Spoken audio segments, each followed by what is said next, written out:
There is a moment that happens in every conversation, a moment so ordinary that we rarely notice it. A breath rises. Air begins moving upward. The body prepares itself. Muscles coordinate. Structures adjust. And suddenly, sound appears. A voice enters the world. A thought becomes audible. An inner experience becomes shared. Something invisible becomes visible. Something private becomes public. And all of it passes through a remarkable structure called the larynx. Most people know the larynx as the voice box, a small structure located within the throat. Yet, like so many parts of the body, its significance reaches far beyond its size. Because the larynx does not simply produce sound, it helps transform breath into expression. And expression is one of the most human things we do. Long before writing existed, human beings spoke. Long before books, there were voices. Long before the internet, there were stories carried through sound. The voice has always been one of humanity's great bridges, a way of transferring experience from one mind to another, a way of saying, I am here. This is what I feel. This is what I know. This is what I have seen. This is who I am. And every one of those messages begins with breath. The larynx sits at the meeting point between respiration and communication. Air rises from the lungs, passes through the vocal folds, and as those folds vibrate, sound is created. Not language, not meaning, just sound, raw vibration. The same fundamental phenomenon that exists throughout nature. Wind through trees, water over stone, birdsong at dawn, the crash of waves against a shoreline. Vibration becoming experience. The voice begins in much the same way. The fascinating thing is that no two voices are exactly alike. Each voice carries its own character, its own texture, its own rhythm, its own signature. You can often recognize someone you know after hearing only a single word, sometimes before the word has even been completed. The body knows, the nervous system recognizes, something unique is present, a voice. And perhaps this is why the voice feels so personal. When someone criticizes our appearance, it may sting.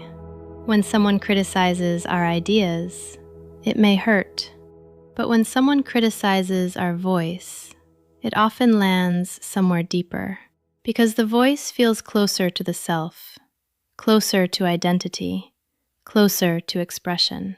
The voice is not merely something we use, it feels like something we are. This relationship often begins very early in life, long before we develop confidence, long before we understand social dynamics, long before we learn the rules of communication. We begin discovering what happens when we express ourselves, what happens when we make noise, what happens when we cry, what happens when we laugh, what happens when we speak. Sometimes expression is welcomed, sometimes it is ignored, sometimes it is celebrated, sometimes it is corrected. And slowly, the nervous system begins learning what feels safe to say, what feels unsafe to say, what receives approval, what receives rejection. Not because anyone consciously chooses these lessons, but because the organism is always adapting, always learning, always paying attention. Over time, many people develop a relationship with their own voice. Some learn to speak confidently, some learn to speak carefully, some become loud, some become quiet. Some become storytellers, some become observers. Some learn to fill a room, some learn to disappear within it.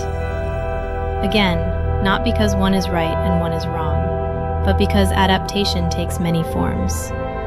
The body learns, The voice learns. The person learns. This is one reason public speaking can feel so vulnerable. To stand in front of others and speak is not merely an intellectual act. It is an act of exposure. The voice carries more than information.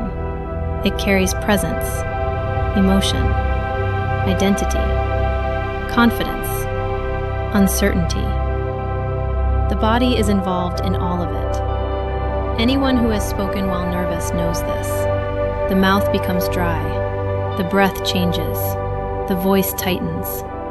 The body participates immediately. The voice reflects state. A relaxed body often produces a different voice than a frightened body. A confident body often produces a different voice than an exhausted body. Again, we encounter one of the recurring themes of Volume 2. The body and experience are not separate conversations. They are the same conversation viewed from different angles. The voice reveals this beautifully, because every word is shaped by the condition of the organism producing it. Breath influences voice. Posture influences voice. Emotion influences voice. Fatigue influences voice. Confidence influences voice. State influences voice. The voice becomes a living expression of the body beneath it. This is also why singing feels different from speaking.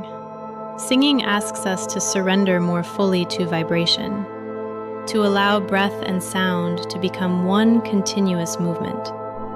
Many people who believe they cannot sing are often carrying something deeper than a technical problem. They are carrying inhibition, fear of judgment, fear of mistakes, fear of being heard. The body protects itself, and the voice becomes smaller. Yet when people feel safe, something often changes. The voice expands, breath deepens, expression grows.